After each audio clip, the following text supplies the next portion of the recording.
Ancaman krisis dengan diantisipasi pemerintah daerah dengan berbagai langkah. Lumbung pangan harus dihidupkan, direvitalisasi kembali sebagai wadah untuk menampung produk pertanian. Lumbung pangan merupakan kearifan lokal untuk mengantisipasi krisis pangan.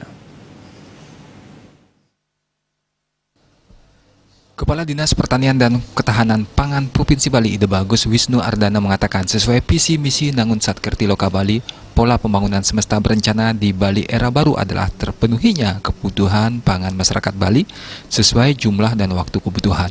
Untuk itu yang menjadi prioritas adalah ketersediaan beras, dan untuk stok beras di Bali dinilai masih sangat cukup. Tetapi ada beberapa daerah yang rentan akan pangan, contohnya area persawahan sedikit, jumlah petani sedikit, dan di sanalah menurutnya perlu dikembangkan lumbung pangan sehingga bisa mencukupi masyarakat sekitar.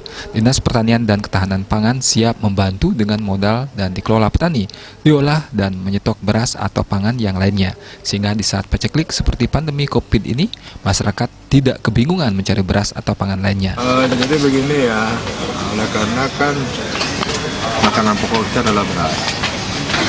Sesuai dengan visi misi Nangun Satkerti Loka Bali melalui pola pembangunan semesta berencana menuju Bali era baru, yang pertama itu adalah terpenuhinya kebutuhan pangan pokok masyarakat Bali sesuai dengan jumlah dan waktu kebutuhan.